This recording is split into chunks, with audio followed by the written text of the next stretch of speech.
Welcome to my YouTube channel आपलोग সকলকে মোৰ চেনেলৰ অন্য এটা ভিডিঅ'লৈ স্বাগতম জনালোঁ। আজি আমি যাবলৈ ওলাইছোঁ নগাঁৱত অৱস্থিত মহামৃত্যুঞ্জয় মন্দিৰ আৰু লগতে বৰদোৱা থানলৈ। যিহেতু আজি শাওণ মাহৰ শেষৰটো সোমবাৰ আৰু শেষৰটো সোমবাৰ হেতুকে আমি মহামৃত্যুঞ্জয় মন্দিৰলৈ ওলাইছোঁ আৰু আমি বৰদোৱাখন যিহেতু আগতে দেখা নাই সেইকাৰণে ওচৰতে আছে যিহেতু বৰদোৱাখন চাই আহিম।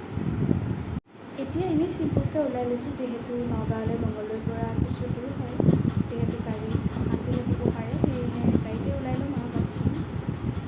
আজি আমি আহিছোঁ আমাৰ ঘৰৰ 4টা পৰিয়াল অৰ্থাৎ মা, পাপা, মই আৰু ভাইটি আৰু আমাৰ ডাঙৰ মাহী সৰুজনী ছোৱালী আৰু আমাৰ খুৰী আৰু খুৰী ল'ৰাটো। এতিয়া আমি ভোমোৰাগুৰি দলং পাইছোঁ।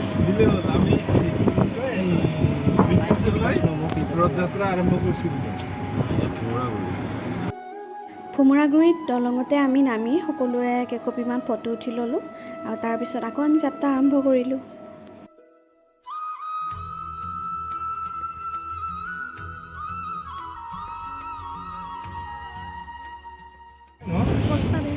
আমি দেখা গাড়ী লৈছিলোঁ আমাৰ মই দুবাৰ ব্যৱহাৰ কৰিলোঁ বিয়াত এবাৰ বিয়াতে লৈছিলোঁ আমাৰ আৰু আমি আলনা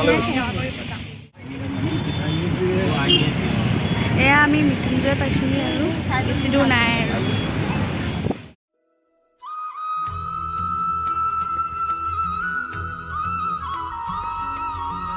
যিহেতু এতিয়া শাওণ মাহ চলি আছে, শাওণ মাহ চলি থকাৰ বাবে আজি সোমবাৰত আমি আহিছোঁ যিহেতু ৰাতি বলবম হৈছিলে আৰু বলবম হোৱাৰ কাৰণে গাড়ীবিলাক একদম বহুত আগৰ পৰাই লাইন হৈ আছে আৰু এয়া অৱশেষত আমি আহি পালোঁহি মহামৃত্যুঞ্জয় মন্দিৰ। বহুদিনীয়া ইচ্ছা আছিল, আজি অৱশেষত ইচ্ছাটো পূৰণ হ'ল। এতিয়া আমি চাকি ধূপ শৰাই এনেকৈ লৈ ল'লোঁ, লৈ পেলাই আমি মন্দিৰলৈ আগবাঢ়িছোঁ।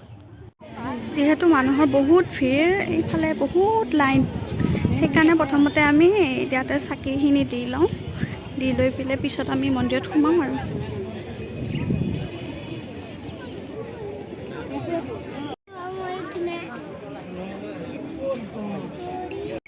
এয়া আমি এতিয়া লাইনত আছোঁ।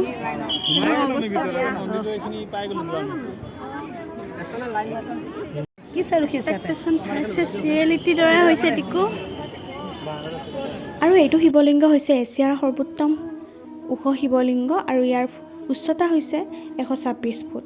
আৰু কোৱা হয় যে শুক্ৰাচাৰ্যই ইয়াতে হেনো মৃত্যুঞ্জয় যজ্ঞ কৰিছিল আৰু ইয়াৰ প্ৰমাণস্বৰূপে মৃত্যুঞ্জয়ৰ তলত প্ৰায় 35 ফুট তলত এতিয়াও হেনো শিৱলিংগ বিৰাজমান হৈ আছে আৰু ইয়াৰ স্থাপিত হৈছিল অৰ্থাৎ এই মৃত্যুঞ্জয় মন্দিৰৰ প্ৰাণ প্ৰতিষ্ঠা হৈছিল 2021 চনৰ 27 ফেব্ৰুৱাৰী তাৰিখে। এইটো যিহেতু এছিয়াৰ সৰ্বোত্তম ওখ শিৱলিংগ সেয়েহে ইয়াত দৰ্শনাৰ্থীও বহুত সংখ্যক হয়, বহুত সংখ্যক মানে যেতিয়া শাওণ মাহ হয় সোমবাৰ হয় তেতিয়াতো আৰু দৰ্শনাৰ্থী হয়। ইয়াতে আমি যিহেতু শাওণ মাহৰ সোমবাৰৰ দিনাখন আহিলোঁ, আমি বহুত ভিৰ পাইছোঁ আৰু একদম বহুত লাইন পাতিব লগাও হৈছে। এয়া অৱশেষত বহুত লাইনৰ অন্তত দৰ্শন পাবলৈ সক্ষম হ'লোঁ।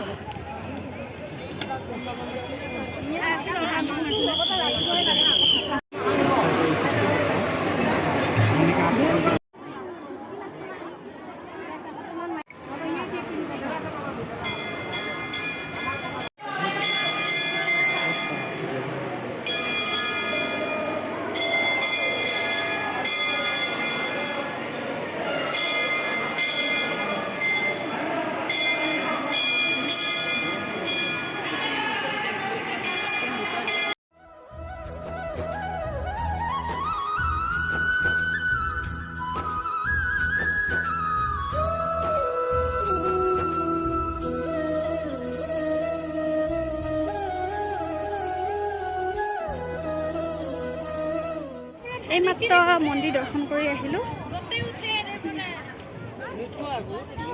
এয়া বাহিৰতে দি আছিল প্ৰসাদ খালোঁ, প্ৰসাদ খাই ঘৰলৈও কিবাকিবি কিনিলোঁ, কিনি আমি কাষৰে ধাবা এখনত সোমালোঁ। তাতে আমি পৰঠা খাই আছোঁ আৰু ই খাই আছে পৰঠা মই ৰুটি খাইছোঁ বুলিছে। আধা খাই উঠাৰ পিছত মনত পৰিছে। এয়া খাই বৈ লৈ আমি বৰদোৱালৈ ৰাওনা হ'লোঁ। ভিডিঅ'টো শেষলৈকে চোৱাৰ বাবে থেংক ইউ আৰু ভিডিঅ'টো যদি ভাল লাগিছে তেনেহ'লে লাইক কৰিব, কমেণ্ট কৰিব, লগতে শ্বেয়াৰ কৰিব নাপাহৰিব। নেক্সট বৰদোৱাৰ ভ্লগ আপোনালোকলৈ সোনকালে আগবঢ়াই দি আছোঁ। Thank U.